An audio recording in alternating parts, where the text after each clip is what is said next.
विश्वानि देव सवितर्दुरितानि परासु यद्भद्रं तन्नयासु। ॐ भद्रं कर्णेभिः शृणुयाम देवा भद्रं पश्येमाक्षिभिर्यजत्राः स्थिरैरङ्गैस्तु शुभांशुस्तनूभिः विषेमहि देवहितं यदायुः। वेद प्रेमियों सुधे श्रोताओं, संप्रति हम सब ऋग्वेद के षष्ठ मंडल के 60वें सूक्त के 9वें मंत्र की व्याख्या में प्रवेश करने जा रहे हैं। मंत्र दृष्टा जिस बारहस्पत्य, भरद्वाज, छंद गायत्री और देवता इंद्राग्नि है। शीर्षक है सोमपानार्थ आवाहन। अब संबंधित मंत्र का सर्वप्रथम सस्वर पाठ हो जाए। ताभिरागच्छदन्नरोपेदं सवनं सुतम् इन्द्राग्नि सोमपीतये। 9वें मंत्र में इंद्र और अग्नि इन देवद्वय से सोमपानार्थ आवाहन है। तो वेदार्थ में प्रवेश करने के लिए आवश्यक है कि हम प्रथम उस वातावरण में पहुँचें जिस वातावरण हेतु यह मंत्र ऋषियों द्वारा ईश्वरी संदेश के रूप में सुना गया। अग्नि का यज्ञ वेदी में प्रज्वलन होता था, प्रार्थना होती थी और देवों का आवाहन होता था। उस स्थिति में स्वागतार्थ नैवेद्य रूप में सोमपान प्रस्तुत किया जाता था सप्रेम। सोम क्या है आप सब जानते हैं। हिमालय पर ऊंची गिरशृंगों पर पाए जाने वाली एक वल्लरी है, लता है, जिसको पत्थर से कूट करके उसका रस निचोड़ा जाता था। फिर उसको छन्ने से छाना जाता था। पुनः उसमें पवित्र नदियों का जल मिलाया जाता था, गोदुग्ध मिलाया जाता था। यथा स्थिति, यथा योग्य उसमें स्वर्ण योग आदि भी, यानी स्वर्ण भस्म या इस प्रकार से अन्य उपयोगी योग किए जाते थे औषधियों के। यह बड़ा पौष्टिक पेय होता था। तो वेद मंत्र तो सार्वभौम है, यज्ञ तो हम कर सकते हैं अग्नि जला करके, लेकिन सोम लाना अब आजकल तो असंभव सा प्रतीत होता है। तो इसका अर्थ यह नहीं कि यज्ञ हो ही नहीं। यज्ञ हो, वह प्रत्येक सात्विक पदार्थ जो कि सश्रद्ध समर्पित किया जाता है, नैवेद्य रूप में देवों को अर्पित किया जाता है, वो सोम बन जाता है। तो हम यज्ञ करें, यज्ञ जीवन फिर से आवे और उसमें दिव्य शक्तियों का आवाहन हो, क्योंकि भाई शक्तियां हैं अवश्य। एक छोटा सा कोई पदार्थ होता है, वस्तु होती है, तो हम बिना किसी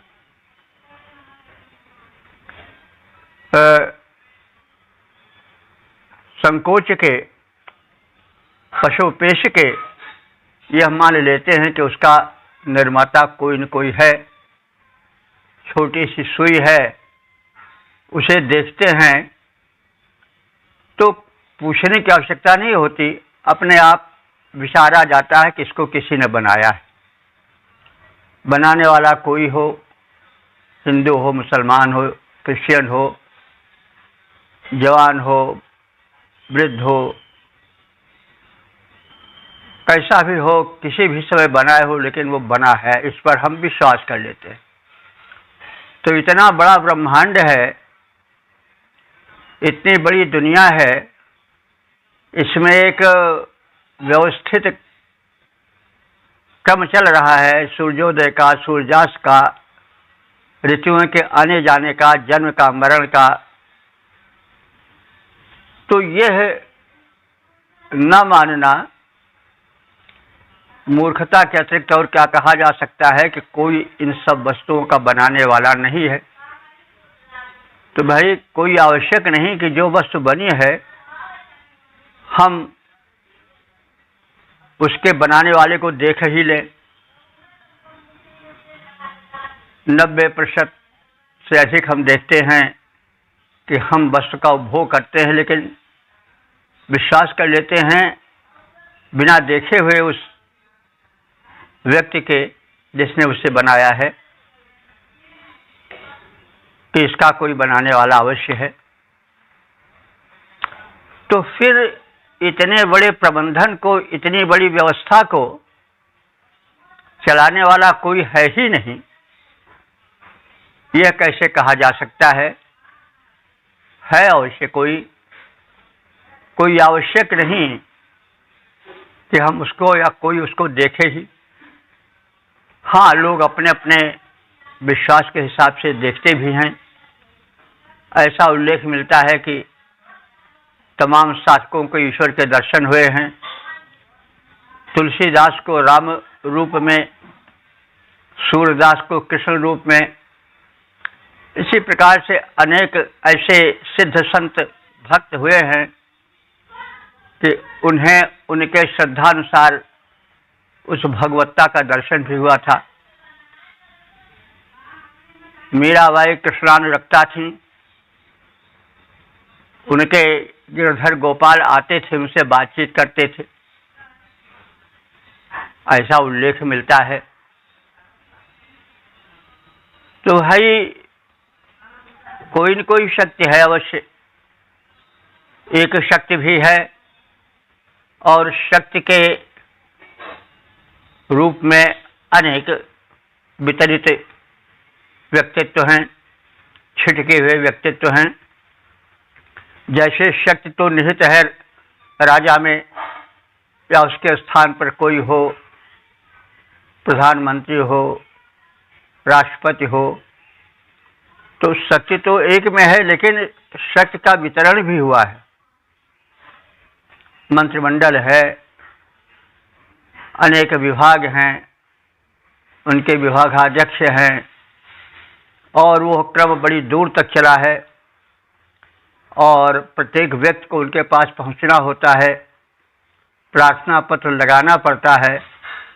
तो हम तो यह नहीं कह सकते हैं कि हम प्रार्थना पत्र देंगे तो राष्ट्रपति या प्रधानमंत्री को ही देंगे, नहीं तो प्रार्थना पत्र देंगे ही नहीं, क्योंकि वही सर्वशक्तिमान है, ये सब तो नौकर चाकर हैं, ये उसके अंग है। तो यह क्या समझदारी है? भाई हमें जिस स्थान से पाना है उस स्थान के अधिकारी को, चाहे वो छोटा ही क्यों ना हो, हमें प्रार्थना पत्र देना पड़ता है, तब हमको वस्तु मिलती है। तो इसी प्रकार से बहुदेववाद सिद्ध है, एक होते हुए भी शक्तियां अनेक में विभक्त हैं। तो हम इस सत्य को समझें और सत्य को समझ करके धार्मिक उन्माद में ना पड़ें। हमारा सनातन तो सबके आगे शीश झुकाता है। यम शैवा समुपास्तेषु ब्रह्मेति वेदांतिनो बौद्धा बुद्धियो प्रमाण पटवा करतीत नैयायिका आहर नित्य जैन शासन रता कर्मेत मीमांसका सोयम नो विदधातु वांछित फलम त्रैलोक्यनाथो हरि। भाई कोई उसको शिव मानता है, कोई उसको विष्णु मानता है, कोई उसको बुद्ध कह करके उसकी पूजा करता है, कोई काली दुर्गा और इस प्रकार से 9 या और देवियों के रूप में भी उपासना करता है। शिवालय भी जाता है, राम मंदिर में भी जाता है, जल भी चढ़ाता है, प्रसाद भी चढ़ाता है, हनुमान जी के मंदिर में भी जाता है और कहीं किसी से परहेज नहीं करता है। यह सनातन परंपरा है और सही है भी। मेरे विचार से अब यह तथ्य समझ में आ गया होगा कि यह मान करके कि हम बस शीश झुकाएंगे तो उसी परमात्मा के आगे झुकावेंगे, यक्के के आगे झुकावेंगे, दूसरे के आगे नहीं झुकावेंगे, तो यह तो क्या कहा जाए इसको, यह कोई समझदारी तो है नहीं। हम प्रार्थना पर देंगे तो राजे को देंगे, प्रधानमंत्री को देंगे, हम अन्य और को क्यों दो, डीएम को क्यों दें, सीएम को क्यों दें, और अन्य जो विभाग वाले हैं थाने में क्यों दें, कोतवाली में क्यों दें। तो भाई क्या यह समझदारी है? क्या इससे हम सफल हो पाएंगे? तो इसी प्रकार से समझना चाहिए कि भाई हर जगह कण कण में सोई साई रमता, कटुक वचन मत बोल रे। तो हर कण में, हर उर में वही भगवान रह रहा है। इसलिए किसी को दुखाओ मत, किसी को शब्द बाण से आहत मत करो, क्योंकि कोई आहत होगा तो वो भी भगवान का ही बंदा है। इसलिए सर्वत्र एक शक्ति को देखना, विरोध न करना, वैविध्य तो सृष्टि का मूल है। इस रहस्य को समझना ही समझदारी है।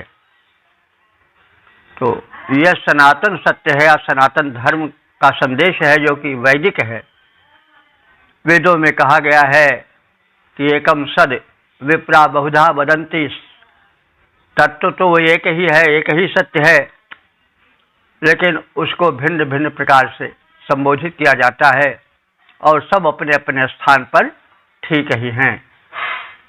कोई किसी का पुत्र है, कोई किसी का पति है, कोई किसी का भाई है, कोई किसी का सेवक है, कोई किसी का स्वामी है।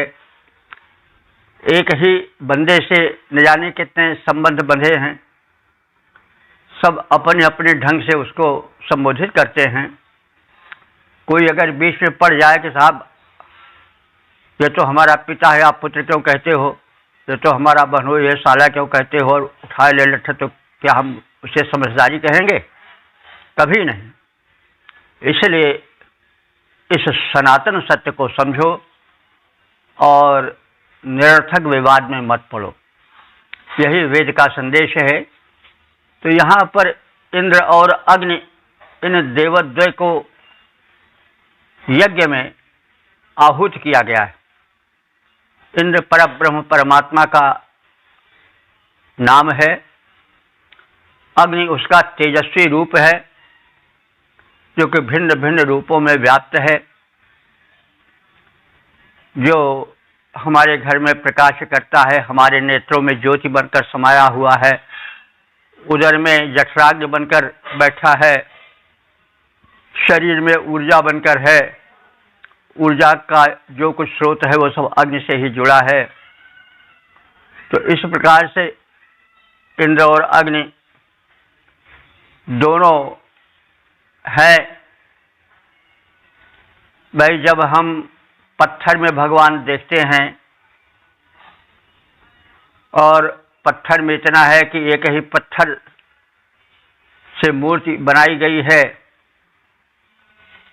जिसको हम बड़े श्रद्धा से देखते हैं, और उसी पत्थर से सीढ़ी बनाई गई है जिसको हम पैरों से रगड़ते हैं। श्रद्धा भाव ही भगवान है।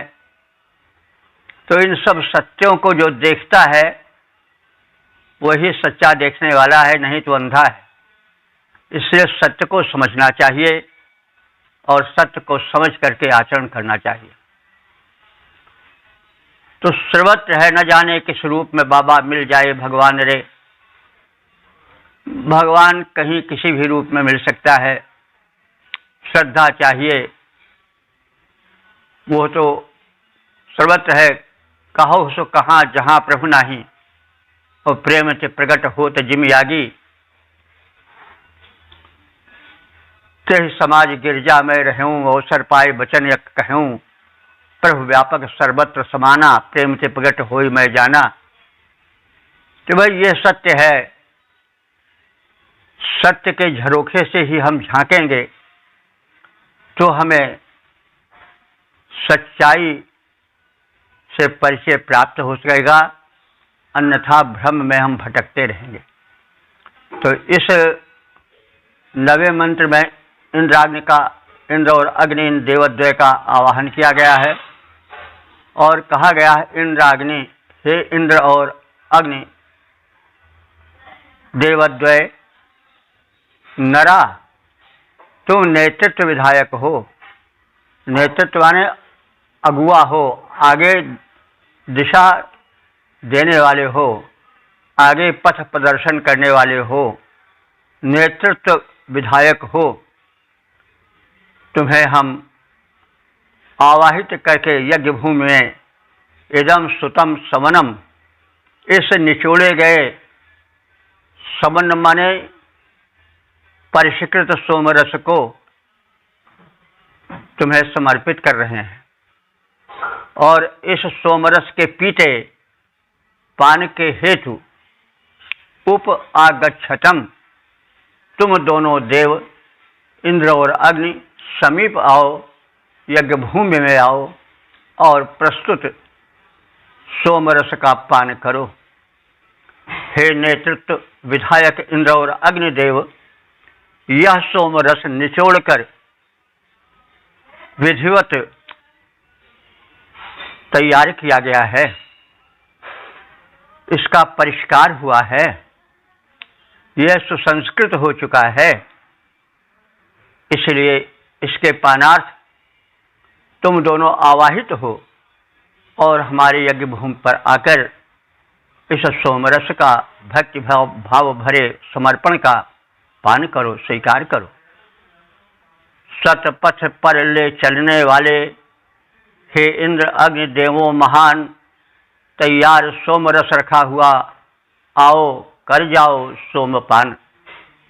ओम वेद प्रेमियों सुधी श्रोताओं, संप्रति हम सब ऋग्वेद के षष्ठ मंडल के 60वें सूक्त के 10वें मंत्र की व्याख्या में प्रवेश करने जा रहे हैं।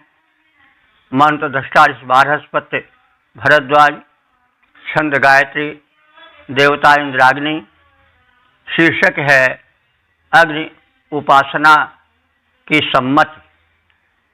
अब संबंधित मंत्र का सर्वप्रथम सस्वर पाठ हो जाए। ओम तबेश्वजा अर्त्यशावना विश्वा परिष्वजत कृष्णा कृणाति जिह्वजा। इस 10वें मंत्र में अग्नि के दावानल रूप का स्तवन किया गया है, उसकी स्तुति की गई। अग्नि का बड़ा ही सूक्ष्म या छोटा लघु रूप हमें आरती के समय दिखाई पड़ता है। घृत का दीपक जलता है तो कितनी कोमल लौ होती है, बड़ी भली लगती है, लोग त्राटक भी करते हैं उस लौ पर। लेकिन अग्नि जितने ही कोमल हैं, जितने ही प्रकाशक हैं, उतने ही अधिक संहारक भी हैं। यह महाशक्तियों के गुण हैं कि राम जो हैं वह बड़े कोमल भी हैं, बड़े कठोर भी हैं। कालाग्नि सरिसा क्रोधे क्षमया पृथ्वी सम, क्रोध करते हैं तो कालाग्नि बन जाते हैं, क्षमा करते हैं तो पृथ्वी बन जाते हैं। पृथ्वी बड़ी क्षमाशील है, हम उसे खोदते हैं, गंदा करते हैं, लेकिन फिर भी वो अपना मातृत्व वाला गुण नहीं छोड़ती, विरोध नहीं करती, क्षमाशील है। तो जितने महापुरुष हैं या परम शक्तियां हैं, वो सब विरोधी गुणों से भरपूर रहती हैं, कोमल भी होती हैं, कठोर भी होती हैं। तो अग्निदेव उसी प्रकार हैं, सूक्ष्म भी हैं, स्थूल भी हैं, कोमल भी हैं, कठोर भी हैं। उनका प्रचंड रूप दावानल के रूप में दिखाई पड़ता है। जब वन में आग लगती है तो उस समय वह किसी के वश में नहीं आ पाती है। अग्नि है तो जो ज्वालामुखी बनकर फूटती है, तो कौन उससे भयभीत नहीं हो जाता। अग्नि ही तो है। तो यहाँ पर दावाग्नि की करालता के परिप्रेक्ष्य में परमात्मा के प्रारूप का भी चित्रण है। वो परमात्मा कोमल है तो कठोर भी है। इस बात को ध्यान रखो। जो महान होते हैं वो कोमल भी होते हैं और कठोर भी होते हैं। तो अग्निदेव के दावानल वाले रूप का इसमें स्तवन है, स्तुति है। और स्तुतिकर्ताओं से निवेदन है कि हे स्तुतिकर्ताओं, संप्रति तुम दावानल रूप में वन को दहन करने वाले अग्निदेव की उपासना करो। यह अर्षा जो दावानल बने अग्निदेव अपनी ज्वालाओं से विश्वा बना परिस्वज्जत, विश्वा माने संपूर्ण, वना माने वन, परिस्वज्जत माने आलिंगित करते हैं, अर्थात समग्र वन को समेट लेते हैं, घेर लेते हैं। उसका परिस्वज माने आलिंगन सा करते हैं, मतलब घेर लेते हैं। तो जो अग्निदेव अपने लपटों से भयंकर गहन वन को घेर लेते हैं, समेट लेते हैं, ऐसे प्रचंड अग्निदेव की ज्वालाओं को नमन करो, उनका स्तवन करो। वे जिह्वया कृष्णा करो, अपने जिह्वा द्वारा हरे भरे वन को काला कर देते हैं, अर्थात लपटें चाट जाती हैं पूरे वन को और वन कोयले का ढेर बन जाता है, चारों ओर कालिमा छा जाती है। तो मानवीकरण है कि दावानल बने अग्निदेव अपने कराल ज्वाल जाल को जिह्वा की भांति लपलपाते और वन को चाटते चबाते चले जाते हैं और उसको कोयले के ढेर बना करके काला रूप में परिणत कर देते हैं। ऐसे इन भयंकर अग्निदेव को ईडिश स्तुतियों से प्रसन्न करो। तो यह भयंकर रूप है अग्नि का दावानल रूप में। तो संकेतित है कि जो देव जितना कोमल है उतना कठोर भी है। और उस समय तो दावानल लगने पर लोग घबराते नहीं थे, क्योंकि वन बहुत थे और मनुष्य कम थे।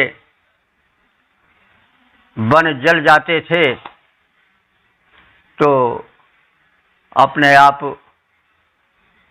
निवास की भूमि फैल जाती थी। तो इसलिए दावानल बने अग्नि के प्रारूप को देखकर भयंकरता को भी नमन करके प्रसन्नता की अभिव्यक्ति की जाती थी। इस रूप से देव शक्तियों की कोमलता और कठोरता दोनों का दर्शन वेदों में किया गया है। शक्ति का यही प्रारूप है। तो हे स्तुतिकर्ताओं, जिन अग्निदेव की प्रचंड ज्वालाएं संपूर्ण वनों को चपेट में लेकर ज्वाला रूपी जिह्वा द्वारा संपूर्ण वन पथ को कोयले के ढेर बना करके काला कर देती हैं, उन सबल अग्निदेव की स्तुति करो।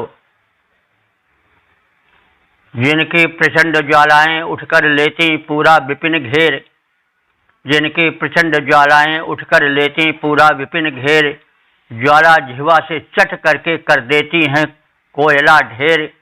उन कृष्ण मार्गी कृष्ण करी पावक का साधक करो ध्यान, उन अग्निदेव की स्तुति कर उनके कृत्यों का करो गान।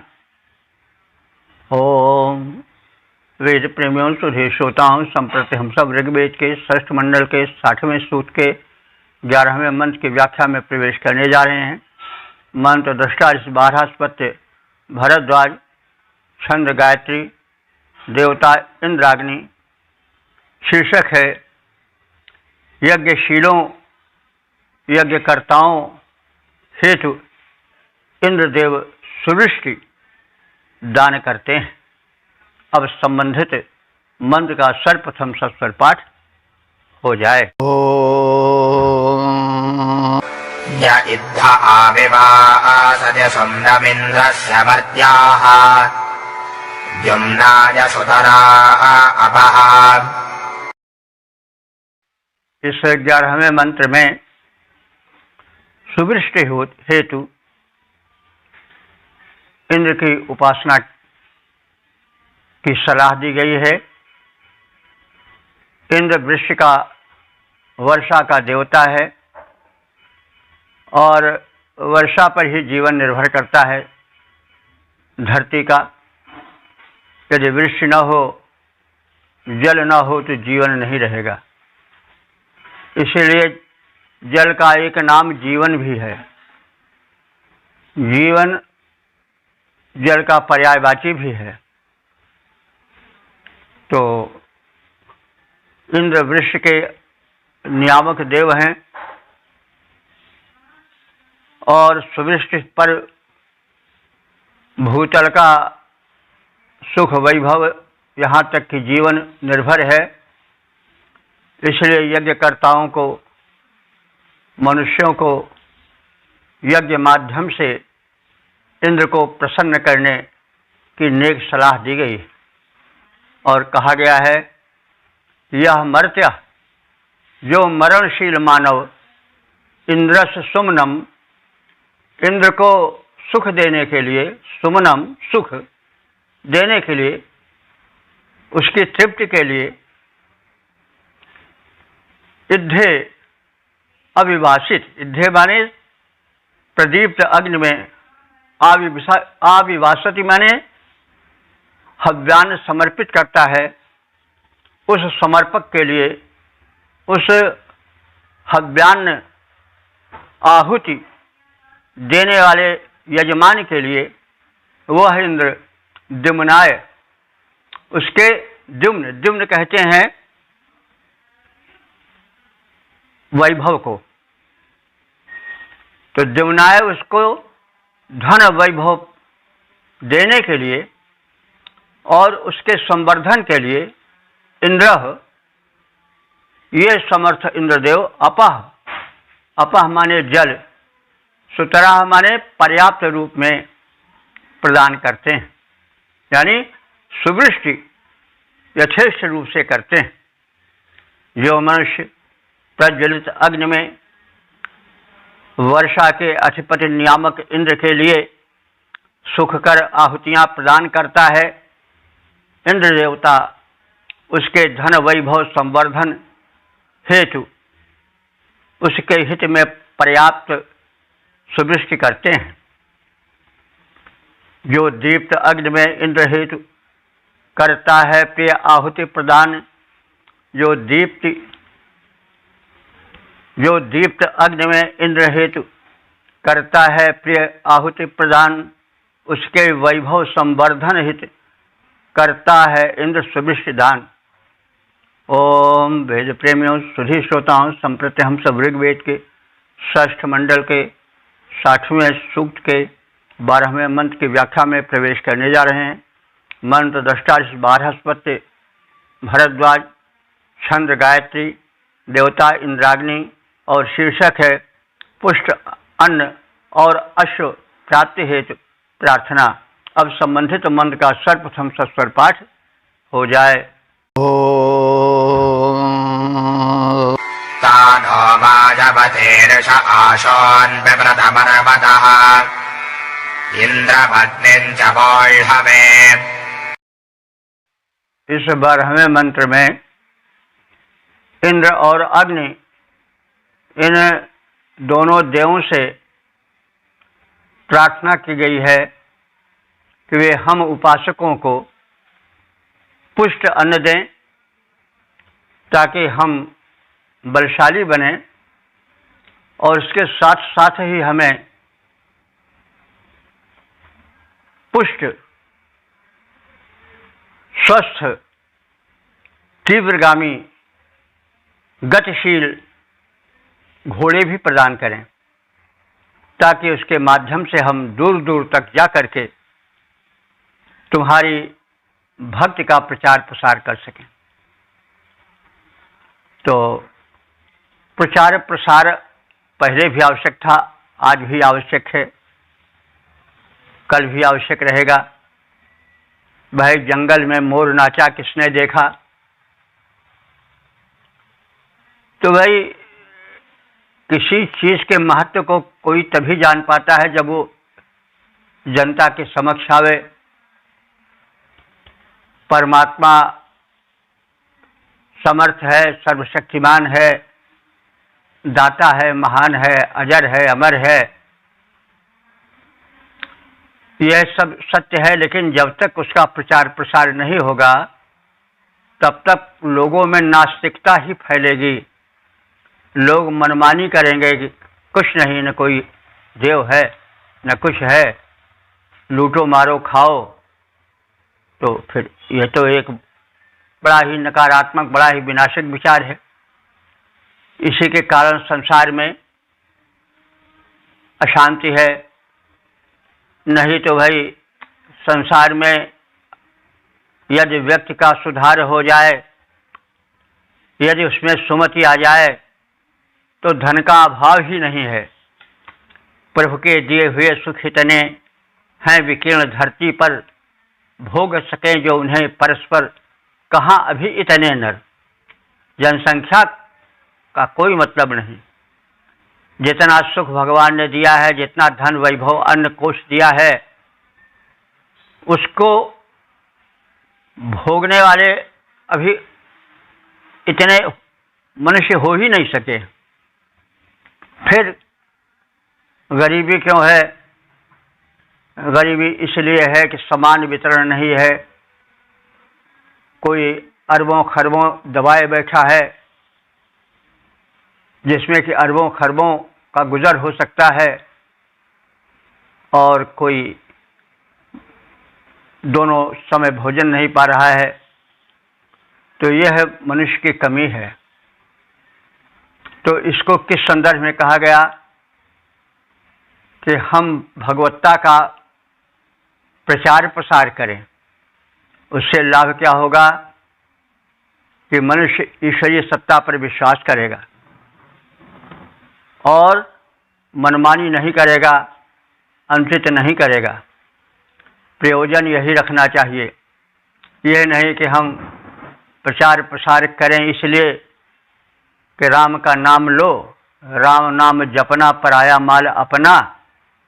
तो भाई यह तो न भक्ति है, यह तो काले नेम का रूप है।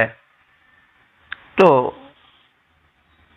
प्रभु की प्रभुता का, उनकी शक्तिमत्ता का, उनकी न्यायप्रियता का प्रचार प्रसार करना चाहिए ताकि मनुष्य ना तो उच्छृंखल हो सके, मनमानी कर सके, और न ही दीनहीन हो करके आंसुए बहावे या आत्महत्या के लिए तैयार हो जाए।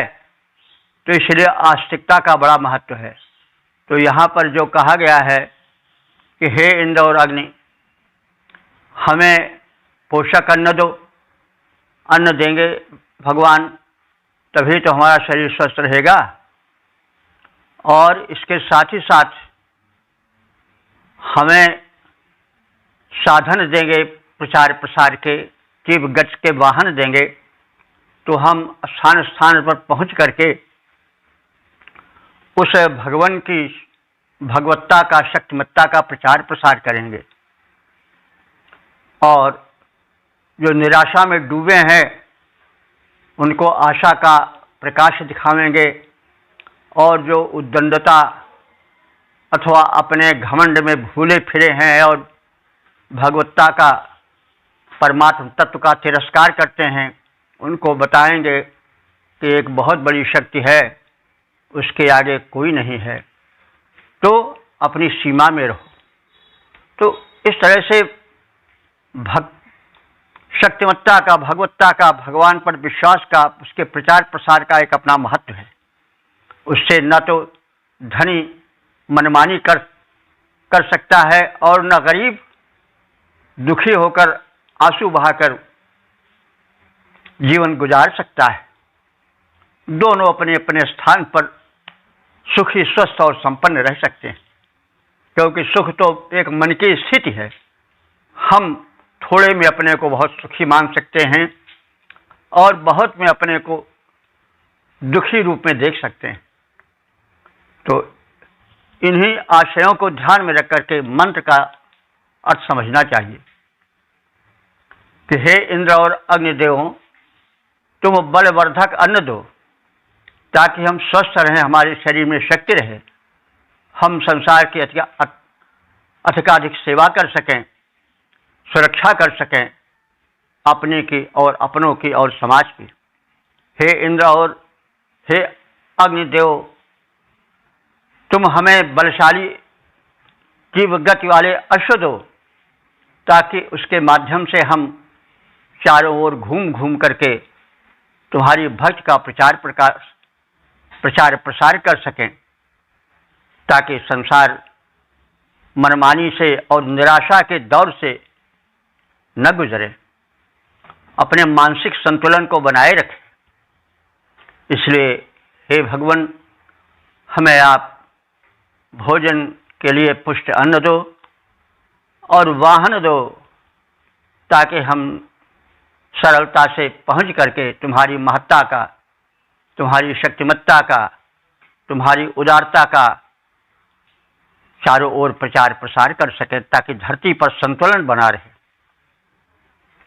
इंद्राग्नि देव, हमको बलवर्धक अन्न करो कृपया प्रदान, तेरा प्रचार कर सकें, हमारे अश्व अस्त हों शक्तिमान।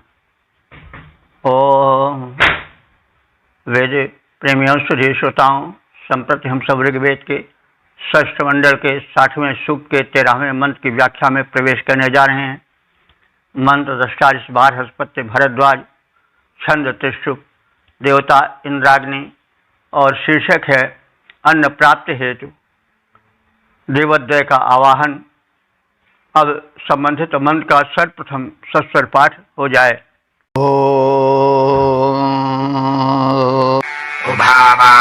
उभावामिन्द्राग्नि आहुमध्या उभाराधसः सहमा आदयध्यै उभादातारा विशाम्रजेणामुभावाजस्य साधजे हुमेवाम्। 13वें मंत्र में इंद्र और अग्निदेवों से पुष्ट अन्न प्राप्ति की प्रार्थना है और यह कथन है कि हव्यान्नों से और सिद्ध अन्न अर्थात पके हुए पुरोडाश आदि के रूप में जो अन्न तुम्हें चढ़ाया जाता है, उससे तुम प्रसन्न होते हो और इस प्रकार से मैं तुम्हें प्रसन्न करके अन्न धन प्राप्ति हेतु प्रार्थना करता हूँ और तुम्हारा आवाहन करता हूँ। उभा इंद्राग्नि, उभा माने दोनों, इंद्र और अग्निदेव, वाम आहुवध्यय, हम सब वाम माने तुम दोनों को, आहुवध्यय माने इस यज्ञ भूमि पर बुलाते हैं। उभा तुम दोनों, राधसा सहमादयध्वई, राधसा कहते हैं धन को भी राध कहा जाता है, तृतीया है राधसा धन द्वारा अथवा रींधे हुए अन्न द्वारा कहा जाए। धन वो आज भी रसोइया में माताएं रींधा गया है। अन्न ऐसा कहती हैं अन्न के पकाने आदि के संदर्भ में, उसमें रांधना या रींधना ऐसा शब्द सुन पड़ता है। तो राधसा माने धन वैभव द्वारा अथवा जो पुरोडाश आदि अन्न घृत से संस्कारित करके खीर आदि हैं, ये सब देवताओं को चढ़ाए जाते हैं यज्ञ में। आजकल पूरी लोग चढ़ाते हैं, पुआ, पुरोडाश को हम पुआ कह सकते हैं। तो आज भी इस तरह से अन्न आहुति में डाला जाता है देवों के लिए। तो इतदर्थ प्रार्थना की गई है कि आप हमको अन्न दें ताकि हम आप सबको उस रीधे हुए अन्न से पुरोडाश आदि के माध्यम से तुम्हें प्रसन्न कर सकें और समृद्ध होकर तुम्हें या तुम्हारे प्रति धन धान्य को समर्पित कर सकें, दान आदि कर सकें।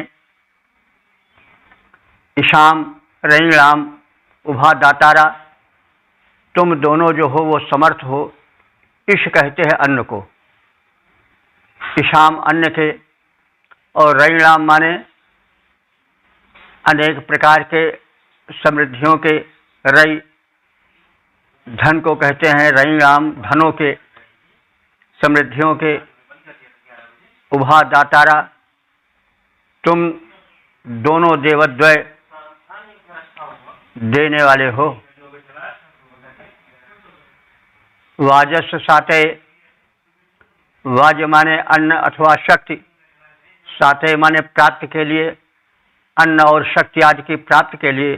वाम उभे हुए, वाम माने तुम, उभे माने दोनों, यानी तुम दोनों इंद्र और अग्नि को, हुए माने हम आवाहित करते हैं, बुलाते हैं। तो हे इंद्र और अग्निदेव, तुम दोनों सिद्ध अन्न को, पके हुए अन्न को, पुरोडाशादि को, हव्यानादि को पा करके प्रसन्न होते हो। तुम दोनों अन्नों और धनों के प्रदायक हो। अन्न प्राप्ति हेतु मैं तुम्हें बुलाता हूँ। हे इंद्र अग्नि, तुम्हें जो जन हव्यान्न चढ़ाता, हे इंद्राग्नि, तुम्हें जो जन हव्यान्न चढ़ाता उस पर तुम हो जाते हो प्रसन्न।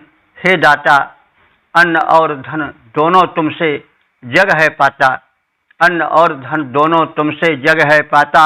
अन्न प्राप्ति के हेतु अस्तु मैं तुम्हें बुलाता, तो हमारे यज्ञ में आओ, हमसे पूजित होकर प्रसन्न हो जाओ और हमें धन वैभव स्वास्थ्य आदि प्रदान करो। ओम वेद प्रेमियों सुधे श्रोताओं, संप्रति हम सब ऋग्वेद के षष्ठ मंडल के 60वें सूक्त के 14वें मंत्र की व्याख्या में प्रवेश करने जा रहे हैं। मंत्र दृष्टारिष बारहस्पत्य भरद्वाज छंद बृहति देवता इंद्राग्नि। शीर्षक है मैत्री हेतु प्रार्थना। अब संबंधित मंत्र का सर्वप्रथम सस्वर पाठ हो जाए।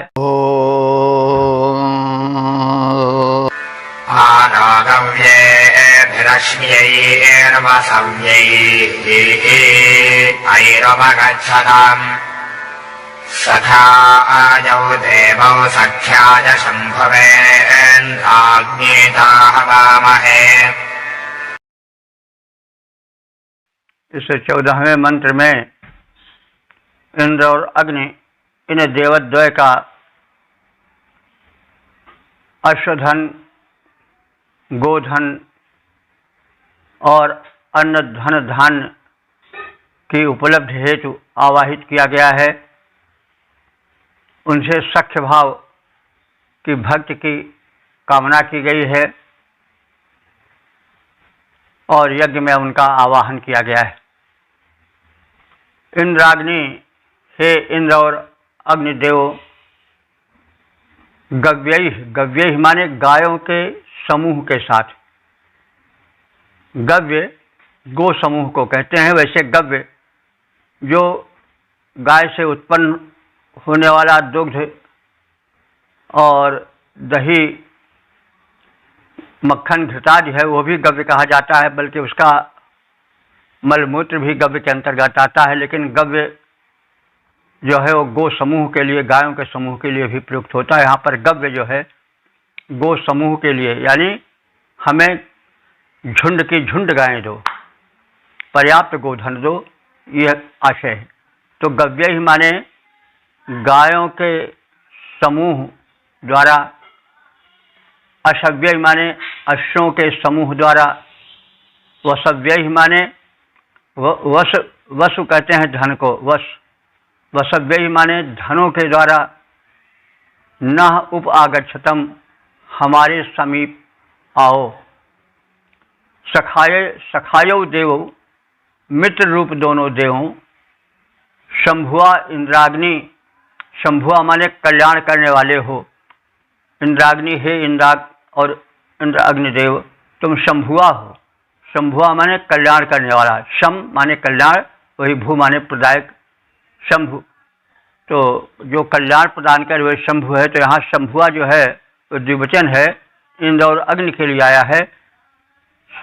शंभु शब्द शिव के लिए ऋग्वेद में कम प्रयुक्त हुआ है, वो प्रसंगानुकूल प्रमुख देवों के लिए प्रयुक्त हुआ है।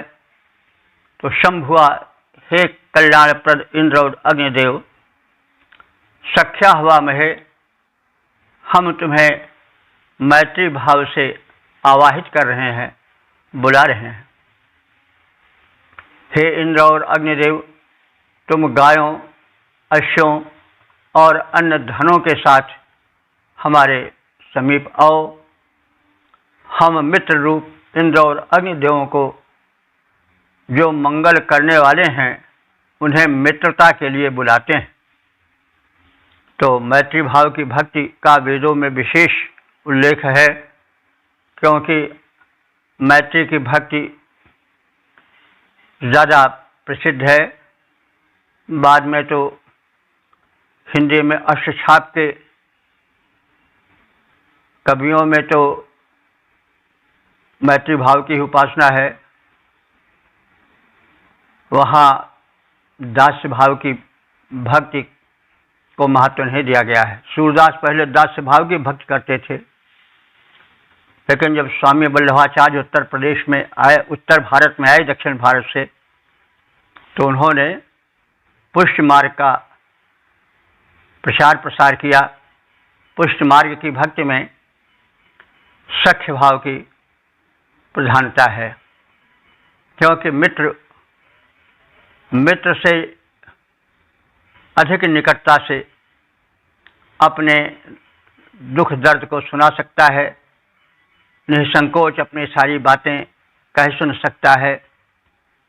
और मैत्री भाव सभी भावों में श्रेष्ठ है, एक मान्यता है। तो इस भाव का पोषण बहुत कुछ भागवत में भी हुआ है, और इसीलिए जो शुद्धाद्वैत मार्ग है, जिसके प्रवर्तक माने जाते हैं वल्लभाचार्य जी, उनके यहाँ भागवत का बड़ा महत्व है। उसमें ग्वाल बाल कृष्ण से कितने निकट आ जाते हैं, और जो यशोदा हैं वे कृष्ण से कितने निकट हो जाती हैं। बलराम तो उनको चिढ़ाते भी हैं बहुत, और सब इतने हिल मिल कर रहते हैं। तो ऐसी भक्ति मैत्री भाव की भक्ति है, और वो वात्सल्य भाव सब जुड़े हुए हैं। उसमें भक्त और भगवान में बड़े निकट का मैत्री भाव का संबंध हो जाता है। इसीलिए तो जो यशोदा हैं वो उनके रूप को देखने के बाद भी उन्हें पुत्र भाव से देखती हैं, और जैसे माताएं कभी कभी नटखटी पर लड़के को डांट मार देती हैं, वैसे वो भी करती हैं। ओखली में बांध दिया उनको वे कभी कभी डांटती भी थीं, प्रेम चुस्कारती भी थीं। बलराम कभी उनको चाहते भी थे, बड़े भाई। कृष्ण तिरमिला करके शिकायत भी करते हैं, कहते हैं कि मैया महिदाऊ बहुत खिझायो, कृष्ण तिलमिला करके आते हैं और कहते हैं कि दाऊ माने बलदेव जो हमको बहुत चिढ़ाते हैं। मोको कहा तो मोल को लीनो तो जसमत कब जायो। हमसे कहते हैं तू जशोदा का पुत्र है ही नहीं, तू तो मोल लिया हुआ है, तो जसमत कब जायो। और गोरे नंद जशोदा गोरी तुम कत श्याम शरीर। अगर तुम जशोदानंद के पुत्र होते तो दोनों तो गोरे हैं, तुम सांवले क्यों हो। तो चुटकी दे दे हसत ग्वाल सब सिखाई देते रघुवीर, सिखाई देते बलवीर, यानी बलराम हम सिखाई देते हैं और सब ग्वाल बाल हमें चिढ़ाते हैं और चुटकी दे दे करके हमारा मजाक करते हैं। तो मोही को मारन सीखी दाव ही कभू न खींचे। तो बस मुझको ही डांटना डपटना मारना जानती है, लेकिन इस नटखट बलदाऊ को कभी नहीं डांटती। तो मोही को मारन सीखी दाव कभू न खींचे, और मोहन को मुखरिस समेत लख सुन सुन जसमती दीज है। अब ये देखिए इसी में आनंद है। और अंत में उन्होंने कहा सुनो श्याम बलभद्र चवाई जन्मत ही को धूत। अरे छोड़ो, वो तो पैदाइशी धूर्त है। और शुभ्र श्याम गोधन की गोधन की शपथ हम खा करके कह रहे हैं कि हाँ माता तू पूत, मैं तुम्हारी माता हूं, तुम मेरे पुत्र हो। वो तो जाने दो, वो तो बड़ा ही धूर्त है और पैदाइशी धूर्त है। तो अब ये देखिए इस प्रकार से सूरदास मतलब कृष्ण से बड़े निकट हो जाते हैं, मित्र भाव से लोग उनको चिढ़ाते भी हैं। हरिहारे जीते सीदामा बरबस ही करते सैया, खेलत में को काको गोसैया। खेल देते हैं, ग्वाल बाल सब हैं। तो हरिहारे जीते सीदामा, ग्वाल कहते हैं भाई तुम जो है वो बहुत ज़्यादा डांट डपट मत दिखाओ, तुम हार गए हो। सीदामा जो हमारा साथी हम लोगों का मित्र है वो जीत गया है। अब बरबस ही क्यों करते सैया, अब तुम अपनी जीत दिखाने के लिए बेकार क्यों रुष्ट होते हो। अत्यधिकार जनावत आते अधिक तुम्हारे हैं कछ गैया, तुम हम पर बड़ा रोब जमा रहे हो इसलिए तुम्हारे कुछ ज़्यादा गायें हैं, लेकिन खेलत में को काको गोसैया, खेल में कोई किसी का मालिक नहीं है। हरिहारे जीते सीदामा बरबस ही करते सैया। तो मतलब अब यहाँ पर एक मैत्री भाव है।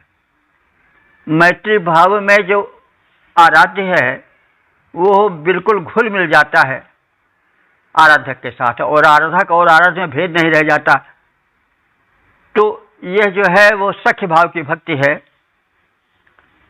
उसमें बराबरी का दर्जा रहता है। इसीलिए कुछ भक्तों के दृष्टि में सख्य भाव की प्रधानता है। वेद में भी सख्य भाव की प्रधानता है और उसी संदर्भ में बात कही गई है। तो ये तो भाई अपने अपने भाव हैं और भगवान भाव के भूखे हैं। जिस भाव से जो मिलता है उसको उसी भाव से वे भी मिलते हैं। तो ये भगवान की कृपालुता है कि आप जिस रूप में पुकारोगे उस रूप में तुम्हारे सामने होंगे। उनको कुछ मानो, उनसे जुड़ जाओ, किसी रूप में जुड़ो, मित्र रूप में, शत्रु रूप में भी जुड़ सकते हो। भागवत में कंस को भी शत्रु माना गया है, यानी कंस को भी भक्त माना गया है। शत्रु है लेकिन कृष्ण का भक्त है, क्योंकि रातों दिन सोते जागते उसको कृष्ण ही दिखाई पड़ते हैं। भय ही सही तो भयात कंसा, कंस को भय से ही भगवान मिल गए। तो मतलब जुड़ो उससे, किसी भाव से जुड़ो। तो चाहे आप सेवक स्वामी से जुड़ो, जैसे तुलसीदास जी राम के भज करते हैं, हाँ सेवक रखबो को, तो स्वामी सेवक भाव है, मित्र भाव है, पति भाव भी है, यानी भाव अनेक प्रकार के हैं। तो जिसके अनुकूल जो भाव हो उस भाव से भजन करे, भगवान उसको उसी भाव से मिलेंगे। तो वेद में जो है वह सख्य भाव की भक्ति का विशेष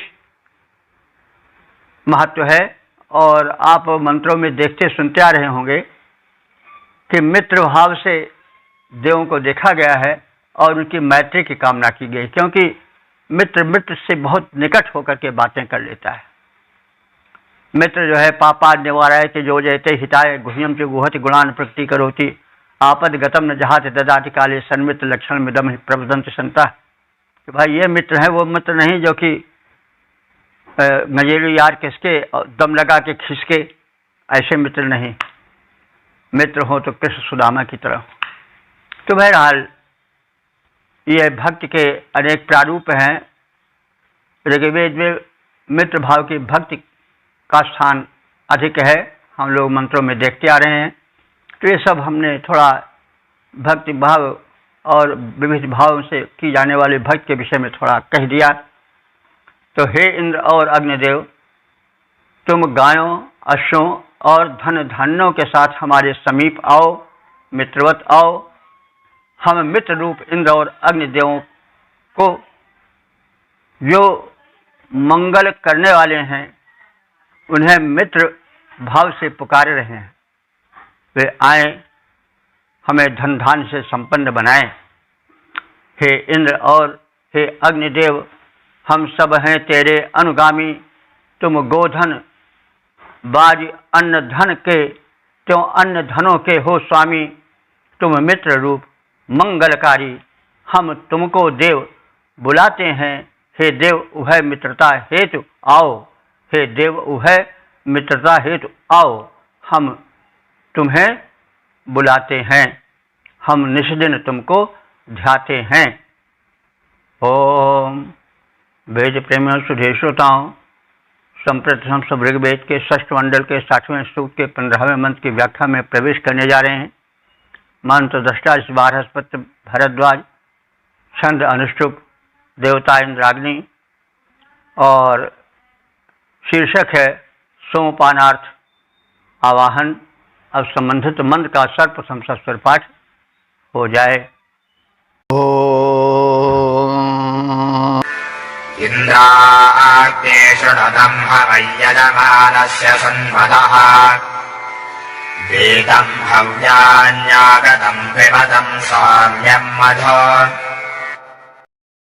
15वें मंत्र में जो कि समापन का मंत्र है, इसमें इंद्र और अग्नि दोनों का आवाहन है कि वे यज्ञ भूमि पर आवें, सोमपान करें,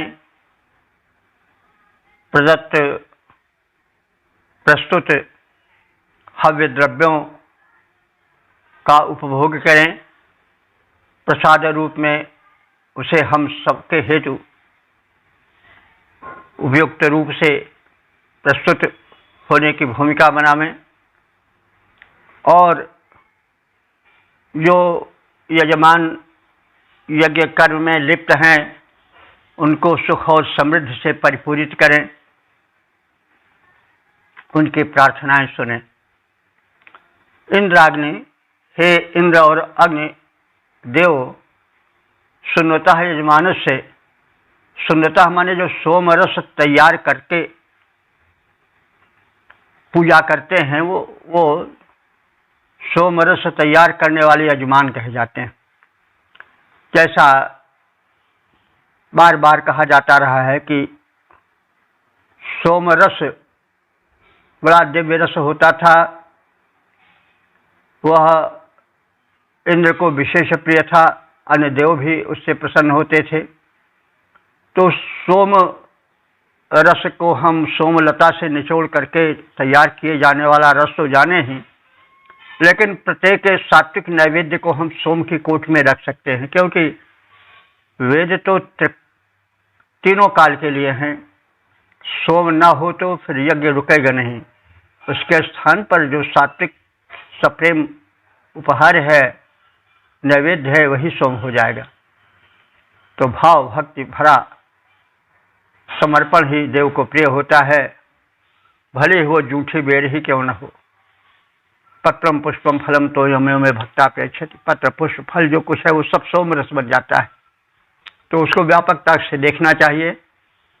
वैदिक युग में यह सुलभ था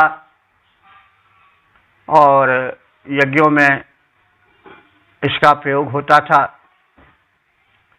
लेकिन इसका अर्थ नहीं है कि अब सोमरस न हो तो यज्ञ हो ही नहीं।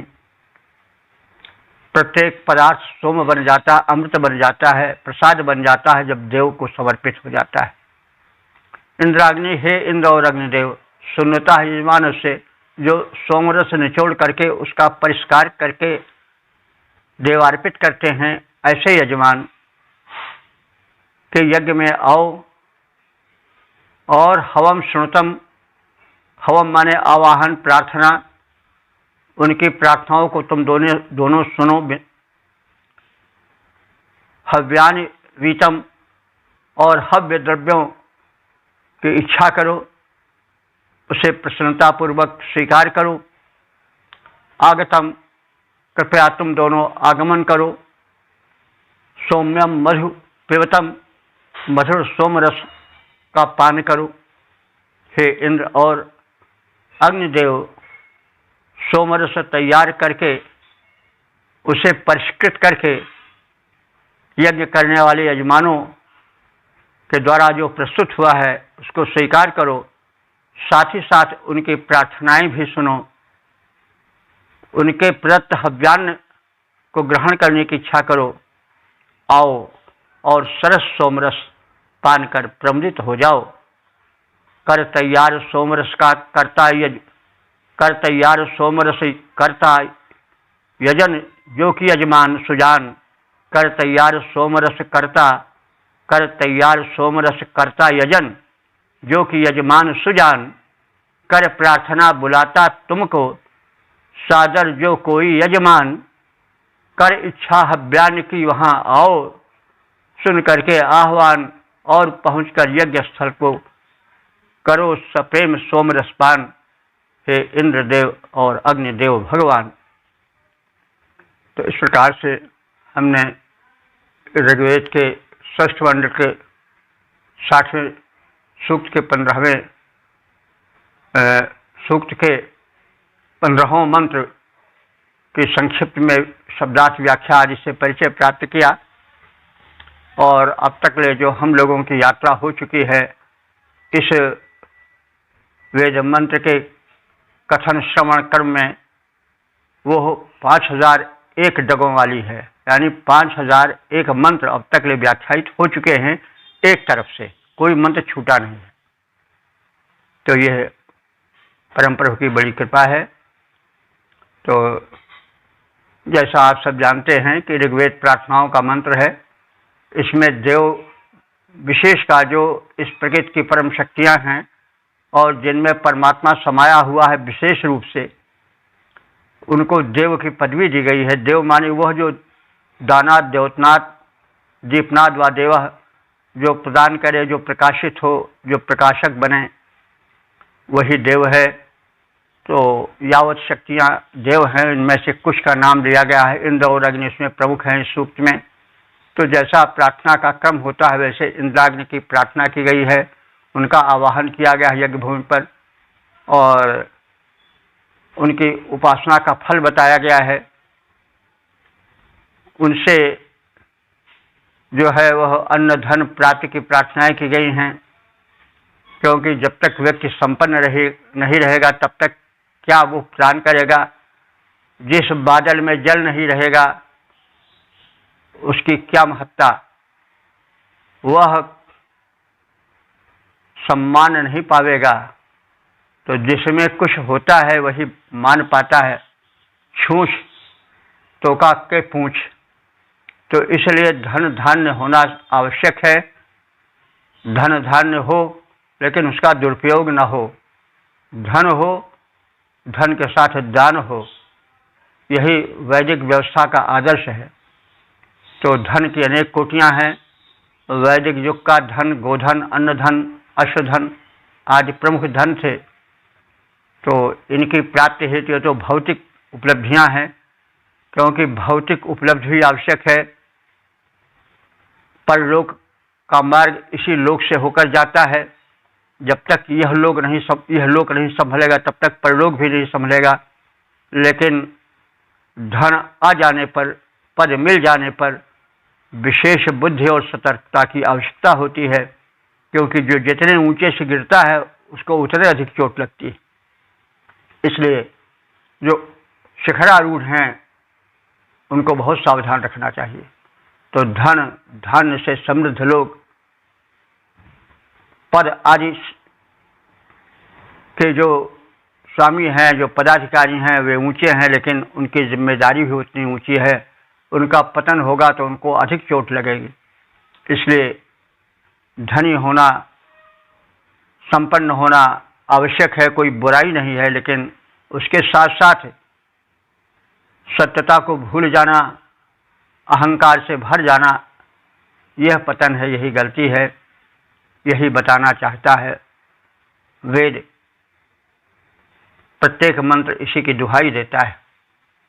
तो वही धन की कामना की गई है, अश्व की कामना की गई है, और उसके द्वारा तीव्रता से पहुंच करके भगवत्ता का नास्तिकता के खंडन का और आस्तिकता के प्रचार प्रसार की भूमिका हेतु तीव्रगामी अश्वों की कामना की गई है। क्योंकि आस्तिकता यानी ईश्वर या भगवत्ता पर विश्वास परम आवश्यक है, क्योंकि अनर्थ का बहुत बड़ा कारण है कि हम भगवान पर जीवित विश्वास नहीं रखते। मतलब ऊपर से नाम भले, लेकिन हम ये नहीं जानते कि वो सर्वत्र है, सर्वव्यापक है, देख रहा है। हम तमाम गलतियां इसलिए कर जाते हैं कि ये थोड़े समझते हैं कि कोई इसको देख रहा है, इसका दंड भी हमको मिलेगा, तो हम भगवान को भी धोखा देते हैं और इसीलिए सब कुछ होते हुए भी दुख भोगते हैं। आज सुखी हैं तो कल ब्याज सहित दुख आ जाएगा। तो चुका लेता दुख सब ब्याज, काल को नहीं किसी की लाज। किसी को सोने के सुख साज मिल गए, यदि ऋण में कुछ आज, और चुका लेता दुख कल ही ब्याज, काल को नहीं किसी की लाज।